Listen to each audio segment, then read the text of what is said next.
बांग्लादेशे आक्रमण।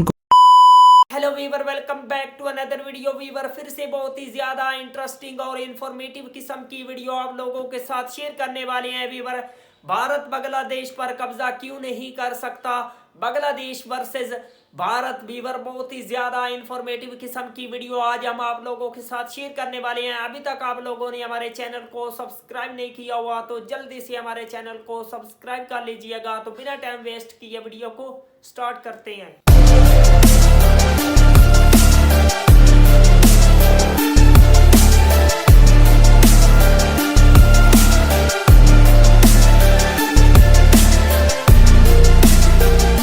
বাংলাদেশে আক্রমণ করলে নিজে ধ্বংস হবে ভারত। ভারত দীর্ঘদিন ধরে বাংলাদেশের উপরে আগ্রাসন চালিয়ে আসছে। সাম্প্রতিক সময়ে ভারতের মাথা ব্যথার অন্যতম কারণ হচ্ছে বাংলাদেশের রাজনৈতিক পট পরিবর্তন। কারণ ভারতের কথায় বাংলাদেশ পরিচালিত হচ্ছে না, যার ফলে ভারতের পক্ষ থেকে পরোক্ষ এবং প্রত্যক্ষভাবে বাংলাদেশকে দখলের হুমকি দিচ্ছে। বাস্তবতা হচ্ছে ভারতের যে সামরিক শক্তি তাতে ভারতই আগামী দিনে দখল হতে পারে। কারণ ভারতের প্রতিপক্ষ চীন এবং পাকিস্তান মোকাবেলায় তাদের সামরিক শক্তি যথেষ্ট নয়। সেখানে বাংলাদেশ দখল করা ভারতের জন্য দিবাস্বপ্ন। আজকের ভিডিওটি দেখলে বুঝতে পারবেন ভারত কেন বাংলাদেশকে দখল করতে পারবে না। বাংলাদেশকে দখল করতে আসলে ভারত নিজে ধ্বংস হয়ে যাবে এবং কিভাবে ভারতীয় সেনাবাহিনীর থেকে বাংলাদেশের সেনাবাহিনী অত্যন্ত শক্তিশালী। যারা যারা দেশকে ভালোবাসেন তারা ভিডিওটিতে একটি লাইক দিয়ে দিন আর চ্যানেলটি সাবস্ক্রাইব করে ফেলুন। যেমনটা জানেন, ভারতের সেনাবাহিনীর সংখ্যা প্রায় 13 লক্ষ, যা চীনের পর পৃথিবীর দ্বিতীয় সর্বোচ্চ। ভারতীয় সেনাবাহিনীর একটি বড় অংশ তাদের অভ্যন্তরীণ নিরাপত্তায় নিয়োজিত রয়েছে। কারণ কাশ্মীর, মধ্যপ্রদেশ, পূর্বাঞ্চলের 7টি রাজ্য সেভেন সিস্টার্সের বিদ্রোহী দমনে প্রচুর পরিমাণে ভারতীয় সেনাবাহিনী মোতায়েন করা আছে।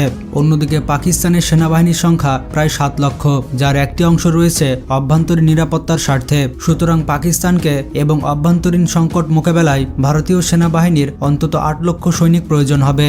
অন্যদিকে অবশিষ্ট মাত্র 5 লক্ষ সৈনিক দিয়ে ভারত চায়নার মোকাবেলা করবে নাকি বাংলাদেশে আক্রমণ করবে। সেনাবাহিনীর সংখ্যা বিবেচনায় ভারতের পক্ষে এই মুহূর্তে পাকিস্তান, বাংলাদেশ কিংবা চীনের বিরুদ্ধে অফেন্সিভ মিশন পরিচালনা করা সম্ভব নয়। কারণ কোনো দেশে আগ্রাসন চালাতে গেলে সেই দেশের থেকে 3 গুণ বেশি সৈন্যের প্রয়োজন হয়। ভারতের অবশিষ্ট 5 লক্ষ সৈন্যর মাঝে অন্তত 3 লক্ষ সৈন্য লাগবে চীনের মোকাবেলায়, যার ফলে বাংলাদেশের বিরুদ্ধে সর্বোচ্চ 2 লাখ সৈন্য মোতায়েন করতে পারবে ভারত। বিপরীতে বাংলাদেশের সেনাবাহিনীর সংখ্যা 1,70,000। এই সংখ্যা বিবেচনায় বাংলাদেশে আগ্রাসন চালানো ভারতের জন্য সম্ভব নয়। তবে সমর্থন দেওয়ার মতো সমরাস্ত্র থাকলে অর্ধেক সৈন্য দিয়ে আগ্রাসন চালানো সম্ভব। যেমন ব্রিটেন, ফ্রান্স, যুক্তরাষ্ট্র, এদের অন্য দেশের উপর আগ্রাসন চালাতে খুব বেশি সৈন্যের প্রয়োজন হয় না।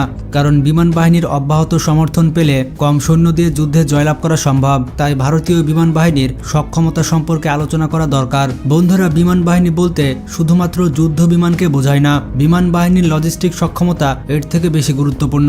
ভারতীয় বিমান বাহিনীকে লজিস্টিক সাপোর্ট দেওয়ার মতো কার্যকর হেভিওয়েট পরিবহন বিমান রয়েছে 10টি এবং মিডিয়াম ক্যাটাগরিতে রয়েছে 30টি। ভারতের মতো একটি বিশাল দেশে সৈনিক এবং রসদ মোতায়েন করার জন্য একটি ট্রান্সপোর্ট বিমান যথেষ্ট নয়। 2020 সালে চীনের সাথে সংঘর্ষ হলে ভারতের ট্রান্সপোর্ট ফ্লিটের ঘাটতি সামনে আসে। তৎকালীন সময়ে কয়েক সপ্তাহ লেগেছিল সৈনিক এবং সরঞ্জাম মোতায়েন করতে। ফলে বাংলাদেশের বিরুদ্ধে লড়াই হলে ভারতীয় বিমান বাহিনীর লজিস্টিক ফ্লিট গেম চেঞ্জার ভূমিকা পালন করতে পারবে না। অন্যদিকে ভারতীয় বিমান বাহিনী প্রায় 500টির মতো যুদ্ধ বিমান রয়েছে।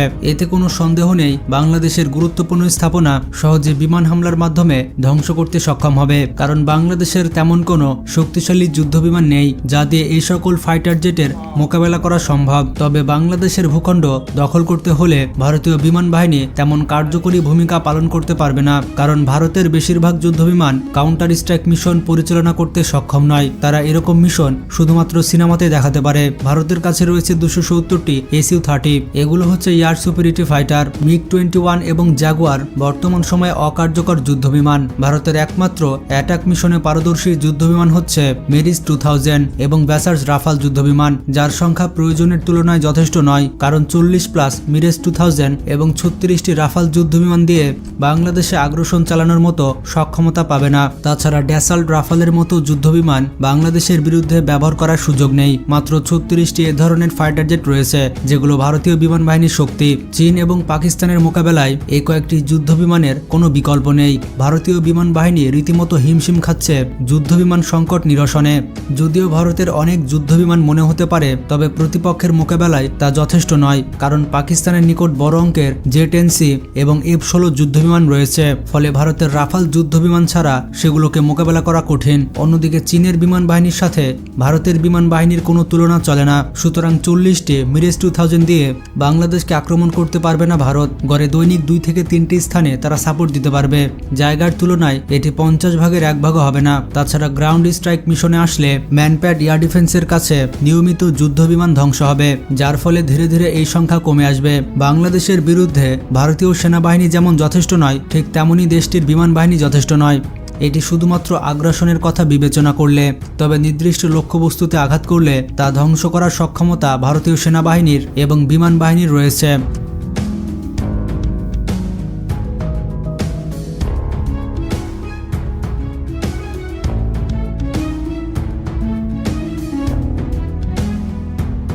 এই দৃষ্টিভঙ্গি থেকে বিবেচনা করলে বাংলাদেশের সামরিক শক্তি বৃদ্ধি করা প্রয়োজন। তবে আপনাদেরকে জানিয়ে রাখতে চাই, ভারতের আগ্রাসনের বিরুদ্ধে বাংলাদেশ সেনাবাহিনী কঠোর অবস্থান করছে।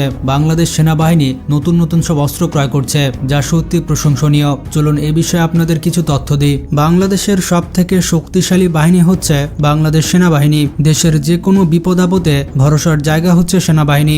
দক্ষিণ এশিয়ার তৃতীয় বৃহত্তম শক্তিশালী বাহিনী হচ্ছে বাংলাদেশ সেনাবাহিনী। वाह वंडरफुल वीवर, क्या शानदार किस्म की बांग्लादेश की आर्मी है। बांग्लादेश की आर्मी भारत को बांग्लादेश पर कभी भी कब्जा नहीं करने देगी। इतना बांग्लादेश की आर्मी का दिफा स्ट्रॉन्ग है।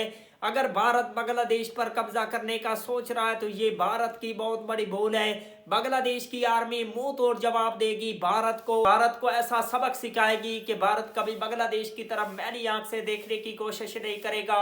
क्योंकि बांग्लादेश को बहुत बड़ी बड़ी जो कंट्री है वो भी सपोर्ट कर रही है, उसमें चाइना और पाकिस्तान जैसी कंट्री भी बांग्लादेश की आर्मी को सपोर्ट कर रही है और ऐसे वेपन फराहम करेंगी जो भारत को और म्यांमार को सबक सिखाएंगे, मुंह तोड़ जवाब देंगे। बांग्लादेश का दिफा इंशाल्लाह मजीद स्ट्रॉन्ग होगा। तो व्यूअर, अगर आप लोगों को मजीद इंटरेस्टिंग वीडियो देखनी है तो जल्दी से हमारे चैनल को सब्सक्राइब कर लीजिएगा। मिलते हैं आपसे नेक्स्ट वीडियो में इंशाल्लाह। तब तक के लिए अल्लाह हाफिज।